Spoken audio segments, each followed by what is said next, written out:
need to think ahead to have a chance to be the best, and that is facts. It's a war between the alpha and omega. More intense than Street Fighter on the Sega.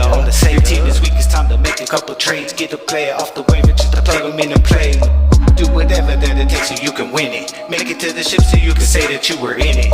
If you don't win it, then it means you're number two, and number two ain't number one, so number two ain't good enough. Just means you couldn't get it done. You had a run but couldn't finish. So when next year comes, I hope you're doing something different. Plan to make it to the top, you need to build right. Make a trade to win the game as if it feels right. 25 is here, the new year starts, draft night. Hope that you're ready for the fight like Friday night lights. Keep the enemy in sight, try to beat them like you might. Yeah, fantasy's back and PPL is where it's at. PPL is where it's at. The wait is finally over, PPL is finally back. Everybody ready, trying to be the next champ. Yeah, you know the show is starting when you hear the new rap. Welcome back to the twins, to the gaff and the gods, to the boss. Trey 50 in the squad, to the plays, baby gas, Argonauts and the skulls. We've been waiting too long, man, it's finally time to ball. Yeah, it's time to get it on. Turkey tussle time in the PPL. Yes, ladies and gents, happy Thanksgiving. It is week 13 in the PPL Live. Happy Thanksgiving, Ulysses. Happy Thanksgiving, Gino. Let's get into it. But before we get into our turkey tussles, let's take a look back at our week 12 scores. Starting with, I Need About Trey Fitty pulling off the upset. Big win over the number one team in the PPL, 139 to ATG's 124. Squad underestimated clinches the Alpha Conference title and the first round bye. Huge win over KFC&T, holding on 121 to 115. The Skulls keep their winning ways going with a big win, 123 to 75 of the Twins. The Argonauts clinch the number 5 seed, 108 to only for the Bosses, 107 in the prestige matchup of the week. And the Gaff, the defending champs, get a big win, clinch a playoff spot. They will have a shot at defending their title, 131 to 111. Alrighty, PPLers, man, what a week 12. And let's take one last look at it with the good, the bad, and the ugly. Let's hear it, Ulysses. I know you're going to entertain me with this week 12, man. Let's hear it, good, bad, and ugly. Yeah, I mean, good for me is really now the hottest team. I'm going to go with the Argonauts. Again, what made this win so impressive to me is they were losers of 5 straight, now winners of 5 straight, have found themselves 2 weeks remaining in the season, clinching a playoff spot. Absolutely embarrassing for the other 5 teams who saw that happen. And again, doing it against Only for the Boss set up a very unique playoff situation. We have, again, 5 teams vying. It's going to make it very interesting. Right. But the Argonauts won it by the skin of their teeth. Coach lost. I mean, all that going. I mean, it really took a heroic effort from Trey McBride of all people. Right. And again, this is a guy that he got on a waiver wire pick. Great week for the Argos. And even though they're not in contention to win the Alpha Conference, winning and clinching a playoff spot this early, now it just comes down to seeding. But I believe they sewed up the 5 seed. Right, no Alpha Conference, but they are still in the running for the Pantheon Cup title. So a good week for the Argonauts, clinching the playoffs, man. Who's your bad? My bad is ATG. I mean, this guy got away from his tried and true strategy, which was, you don't really need to go out and find it. You drafted well, got this talent on your team. Went out and played Quentin Johnson, who laid a dud on Monday night. Yeah. DJ Moore, a keeper on the bench with 24. I mean, this was just a bad week. Mismanagement on ATG's part. Yeah. I think he'll right this, but again, he contributed also. It took Trey Fitty in a leave no doubt effort. So I mean, hats off, definitely. It hurts no matter what. But again, Trey Fitty had to pull off a pretty heroic win here. Yeah. And again, put himself into a firm playoff position going down the stretch. Yeah, no, definitely, man. No, ATG had made the least moves in the PPL, so it was a little perplexing them turning to a free agent. You're right, man. But Trey Fitty, man, trying to rise from the dead like The Undertaker, man. Who's your ugly? My ugly is the team that I know I've been beating up on, but the Twins, man. Okay. really not even in this. Looking at this, I mean, your top scorers are your pickup tight end, Smith, and then your Lions coach. I mean, they could have went with the Saints D, who was on a bye, and it would have been better than what the Niners did for him. Yeah. You couple that with an Austin Eckler concussion, there's a lot of question marks for the Twins, as they're going to need to make a playoff push, but they are the most experienced team in the situation, so we'll see how they handle it. Yeah, man, definitely. Twins are no strangers to adversity. We've seen them come back from some adverse situations. They might be able to do it, but it's getting pretty ugly, and they're not putting up a lot of points. My good, man, is the defending champs. That's the Gaff, man. They clinched the playoff spot. They're still in it. I kind of gave them a rough time last week for being bad, but a clutch win to clinch a playoff spot is always good. They maintained their scoring. They maintained their consistency. They are one of the most consistent teams in the league. Jahmyr Gibbs, giving them a great week. A.J. Brown, they know where they're going to get it, and they're going to get it from those reservoirs. And also, I also got to give them credit for remaining in contention for the Omega Conference title. With that loss by ATG last week, it opened the door for the Gaff to potentially still get that first round bye. So a great week for the Gaff attack. My bad. It's Kev's TNT, man. I mean, I still feel like there's room for growth here. This was a game that they could have got against Squad Underestimated. I think that they need to do a little digger deep at quarterback. I thought that Jared Goff could have been an okay play. I see what they meant there, but they could have went with a coach. There's a lot of options Cavs TNT had because they have a rock solid core. They've got a nice team that'll be coming back next year, but they've got to make better decisions in the future. I think that a playoff position might have gotten away from them. And that's why it's bad. Obviously, they still have a chance, but they've got some tough teams left. The Squad was a team that had a pretty bad week, and I thought that they could have got them. Considering that the scoring pace the Squad was on. So Cavs TNT, I think, let that one slip. So that's my bad. My ugly is another team that I feel like is letting their whole season slip away. And that's only for the boss, man. Now they're in a pretty much a playoff game already with Trey Fiddy this week after being firmly in that playoff position throughout the second half of the season. Only for the boss let a lot of matchups slip. And this one against the Argonauts hurts a lot just because it was a 1-point loss and it was a game that they easily could have won. And now they're on the outside looking in, needing to win and possibly needing a little bit of help. But that being said, man, hey, we're going to do things a little bit different because of the situations in the PPL. We're going to go to the In the Hunt session here. Where we start off talking about playoff positioning, Ulysses. Let's get into it, man. Obviously, we've got 5 teams that have clinched. This is a pretty early time for 5 teams to have already clinched playoff spots. Obviously, the Alpha Conference champions have clinched at least the 2 seed. Still an outside shot at the 1 seed. Squad Underestimated. The Argonauts clinching at least the 5 seed through the 3 seed. Appease the Gods, obviously, was the first team to clinch, but because of the Omega Conference, the Skulls clinching with a tied record, and the Gaff Attack 1 game behind, also clinching. It's really up in the air for that Omega Conference title. So let's start with that, man. What do you think the Omega Conference title situation looks like? Yeah, in the Omega Conference, I mean, you've got the UP and Patty's Twins. Now, the Twins, again, are a more seasoned team here. And really, I like them in this matchup. Right. I think that when I see the UP, I just still see mismanagement issues. And again, I think that he's misreading some matchups. I think that really helps the Twins put themselves in position in this game. Yeah. And in our other matchup, only for the boss, Trey Fiddy, I think the boss rolls. I mean, whenever I see this Kansas City situation against Las Vegas, having their quarterback, I think that they get a critical win here. The guy that has the hardest road is, I think, Cavs TNT. I mean, a matchup this week against the Skulls. Next week, he's got ATG. So, I mean, right there, Kevin's top notch. He's got the hardest road. Yeah. The other that I think really is going to struggle is the UP.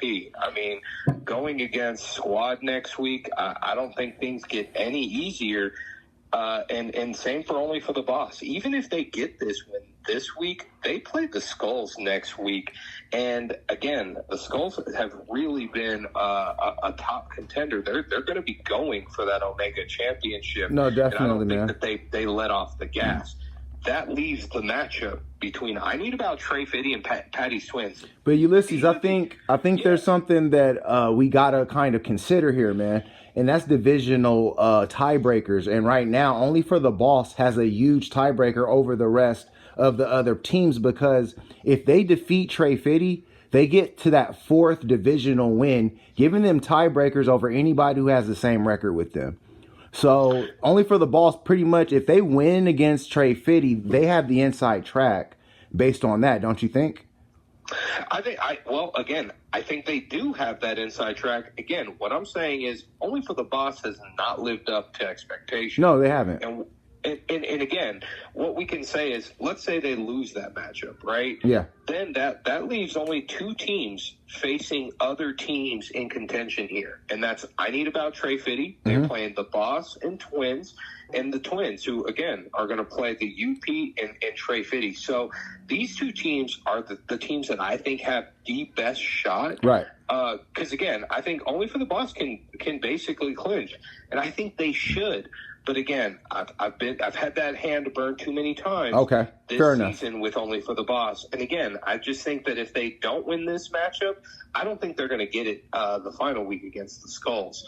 And so I think it really comes down to me. If I was betting on this, yeah, I'd say it comes down to Trey Fitty and Patty's Twins. And honestly, I think that I Need About Trey Fitty, if they can get over that hump with Only for the Boss, find a way to win. And I think that, coming off a Leave No Doubt performance, I think they have the biggest chance to make that upset happen. Yeah. And then again, I think against the Twins, who have been sporadic at scoring, I take Trey Fitty. And so I think that right now of the 5 teams, buying, if I had to put the strongest, I would say I Need About Trey Fitty. Okay. I'd go Only for the Boss, and then I'd go Twins with my top 3. Okay, that's fair enough.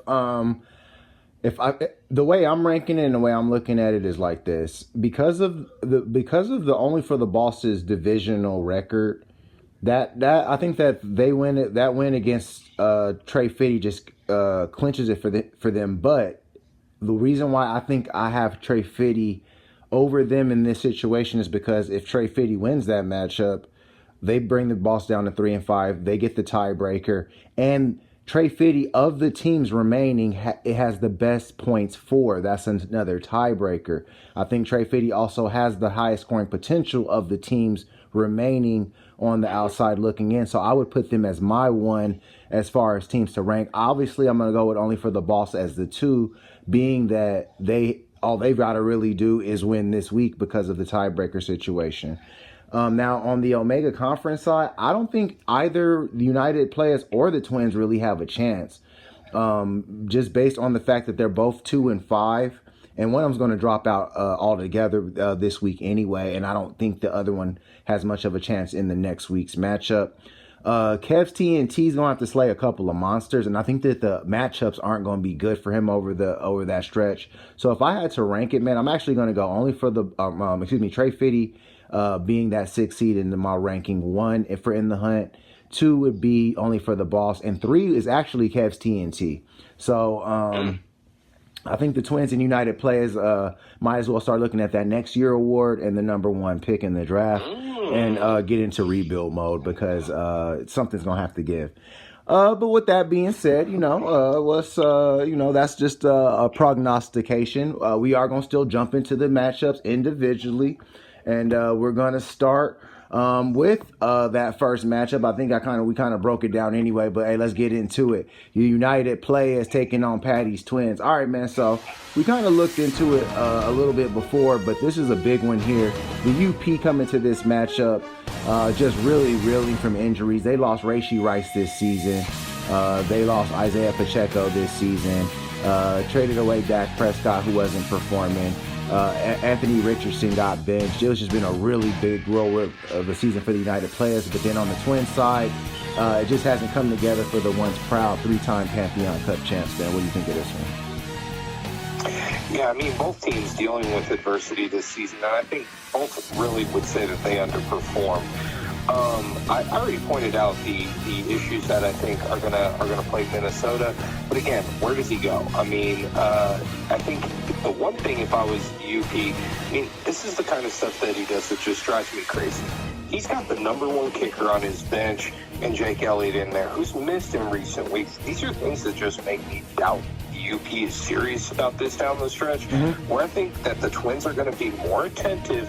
And with Brock Purdy coming back, I think that that's a major factor, and maybe Malik going to Dallas is just the cure that they need. I've got the Twins winning, and like you said, eliminating the other. I think the Twins win this, and I think they win it actually pretty comfortably. I'm going to say the Twins go 118 to the UP's 98. All right, man. Looking over this matchup, I'm inclined to agree with you. I like that they got Jonnu Smith on that team. That was a nice pickup to replace the production from what Jake Ferguson was giving them, which was a lot of nothing.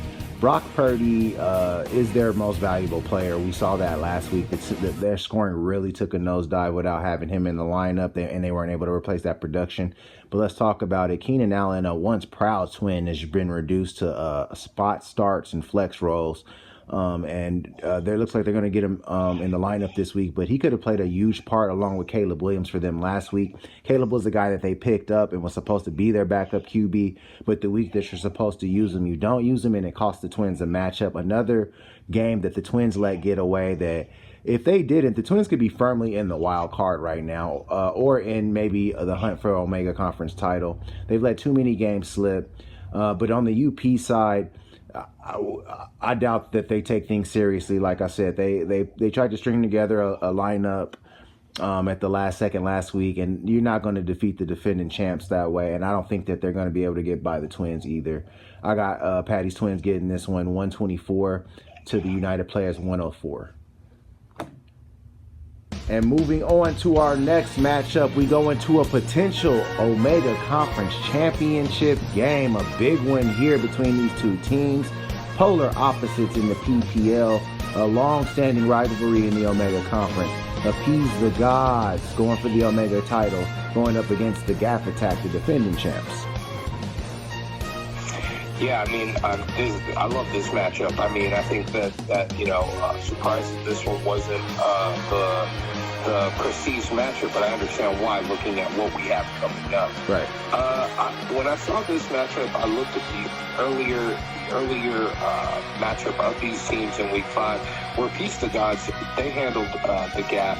And I think that a similar move plays out. I love what Lamar is doing, and he's going heads up on Jalen. And I think that Lamar's is what he is. I mean, he's MVP. He dominates that game. The big it factor for me, and I think it affected ATG last week, was Bijan Robinson is out of the lineup. DJ Moore's back in the lineup, and he's got the Bills going against the limping San Francisco squad. On the other side, man, he's really Philly dependent, and none of those guys are named Saquon. So I think that gives ATG some reprieve. And CD, although he's still getting high targets, the quarterback plays is going to factor.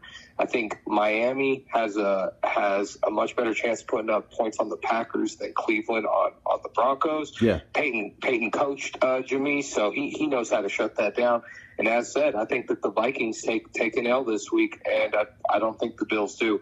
I've got Appease the Gods as my lock of the week, clinching the Omega title and having to do it through the champ. Okay.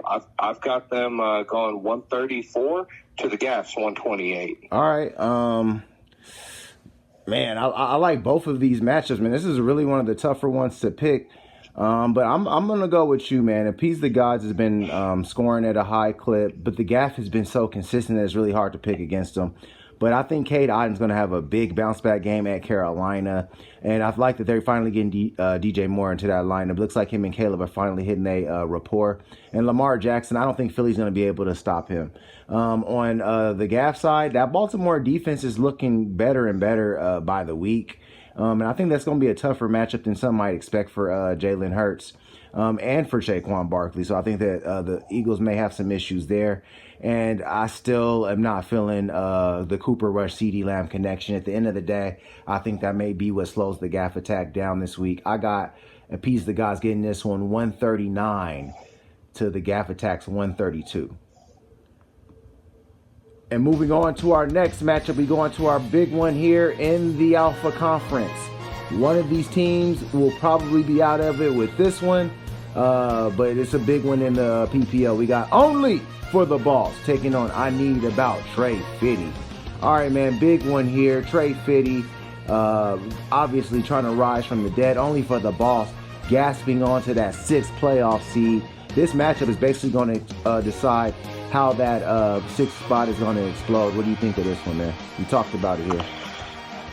Yeah, I mean, this one, another one that's just really hard to call. I'm really excited to see how this actually plays out.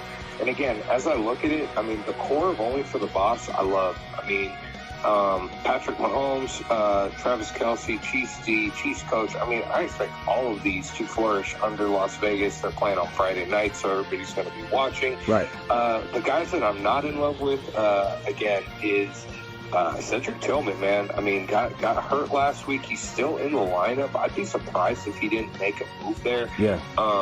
I think he's got better options that he could potentially move this around if this is how he's going to go. Yeah. Trey Fitty, man, my big question mark is on Jaden Daniels. I mean, the last few weeks, that offense just has not clicked as much. Yeah. I think that he's really rolling the dice with that Cowboys D. I get it. The Giants are going with a 3rd string, but Dallas is pretty terrible. And if they can't, they'll mess it up. Yeah. I think that the Browns coach, though, is solid against Cleveland. I think that this one is razor thin. I mean, razor thin. Yeah. I mean, this matchup, I think it plays out, as you said, that Only for the Boss gets this one and makes a very exciting playoff scenario pretty much decided after week 13. I've got Only for the Boss winning this one 117 to I Need About Trey Fitty's 112. All right, man, I'm going the other way. Like I said, you said Jaden Daniels is struggling, man. He blew up in that 4th quarter with an 86-yard touchdown pass. That second half, he really started to wake up, and he started using his legs more. And now Washington offense started to click a little bit more when they started to get pressed. I think that this Tennessee game might be what he needs to get back under control. Now, Tennessee's defense is really good, but they also give up a lot of points. So I think that Jaden will be just fine. Where I'm kind of worried about Trey Fitty, though, is the Gus Edwards and Allen starts here, man.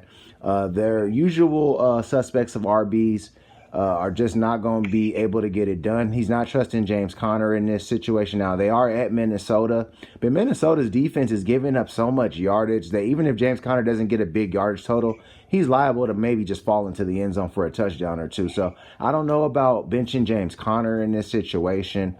And that Dallas defense, I mean, that big week that they had was bolstered by 2 kick return touchdowns. Don't know if you can count on that. Now, the Giants are probably going to start DeVito or Drew Lock, but it's a little. The Dallas defense, you could probably do a little bit better than that. At the end of the day, I don't like Only for the Boss's matchups. Now, the Chiefs, the Raiders find a way to play really hard against them, especially in Kansas City for whatever reason, and it's a game in a weird time slot. This reminds me of that Christmas game. Not saying that the Chiefs are going to lose, but I don't think that it's going to be a game. I don't think it's going to be a banner day. I think it'll be a sloppy game. I got Trey Fitty getting this one and keeping their playoff hopes alive and really breaking open the wild card race for that 6th seed. Trey Fitty gets this one 114 to Only for the Boss's 104. And moving on to our next matchup, we go into our traditional turkey tussle. These teams have played on Thanksgiving pretty much every single season. This one could have been for the Alpha Conference title. Instead, it's just going to be a traditional rivalry game. We got the Argonauts taking on Squad Underestimated. All right, man, Squad Underestimated clinched their first Alpha Conference title. Normally, these teams are in the inverse situation. Squad Underestimated, trying to fight for a wild card spot, in the Argonauts clinching a Alpha Conference title by Thanksgiving, man. What you think of this one? Squad in the pole position in this one. Yeah, I mean, Squad did well last week, clinching. Again, winner of 4 straight, had to keep that pace to clinch. And again, hey, congrats to him for doing it. Again, 2 weeks before the end of the season. Again, looking at all the other squads, right? Yeah. And it's been led by Saquon. I mean, this guy is really, in the last few on a weeks mission, especially put on performances that are MVP candidate worthy. Right.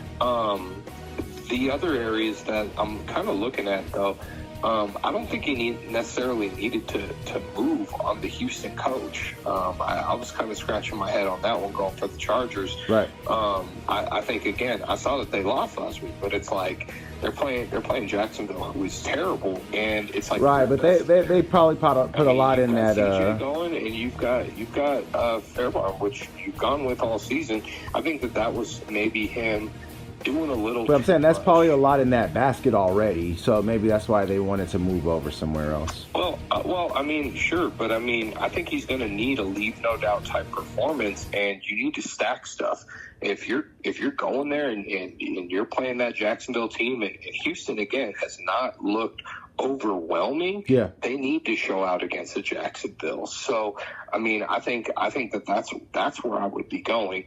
Now, on the other side, I mean, the Commanders, like I said, they had a letdown week 2, and the Argos are keeping them. And I mean, if you know what you say is true, Gino, and they have a big bounce back. But again, when I saw Jayden Daniels, I saw that he needed that last 80-yard to make it a real respectable QB1 type day. Okay. And again, that was against the Dallas Cowboys defense that has been very porous. Right. And Tennessee has been a little tougher. So I think that this is a matchup that the Argos, again, should make highly entertaining. I like where guys are coming, but Justin Jefferson struggling last week gave me cause for concern. When I look at how these guys play each other traditionally, it's really back and forth, and especially of late. And so I think the Argos actually get revenge for the Week 4 tight game, and they win one of their own. I think that they make this a highly entertaining matchup and go for a leave no doubt 137 to Squad's 134. All right, man. I think I'm with you here. When I look at these matchups, I do like Squad's matchups, though. I like Alvin Kamara against the Rams. The Rams really got gashed against Saquon Barkley. And Squad gets another turn against that defense with Alvin Kamara. And Puka Nacua, I think, is going to be a big time part of that matchup. I think Saquon Barkley finally runs into kind of a tougher matchup with that Baltimore defense. Not saying they're going to shut him down by any means, but they are much more aggressive than the Rams are, and they're going to basically come in and try to put a hat on him. C.J. Stroud, they really struggled at the quarterback position throughout the season, and I don't know if it gets much better. Now, Jacksonville is probably one of the worst defenses in the league to have, so you have it there. I think where it's going to turn really for Squad is on Brock Bowers, man. We'll see how he does. Now, on the Argonaut side, Achane has been a beast since Tua's return. He's been the real one of the real linchpins of the Argonauts because Jefferson has struggled and Kyren Williams has not really lived up to expectations. I think that they could also look at getting Trey McBride back into that lineup. George Kittle and the 49ers just don't look the same anymore. And it's going to be interesting to see what they do in the flex. At the end of the day, I think the Argonauts do find a way to get by. And this probably is a potential Final Four or Pantheon Cup preview here. And I say the Argonauts evened it up with Squad underestimated for that earlier matchup in regular season. I got the Argonauts getting this one 131 to Squad underestimated 129. Alrighty, PPLers, thanks for another great week of PPL Live. Turkey tussles are in full effect. Hope you guys enjoy. Have a happy Thanksgiving.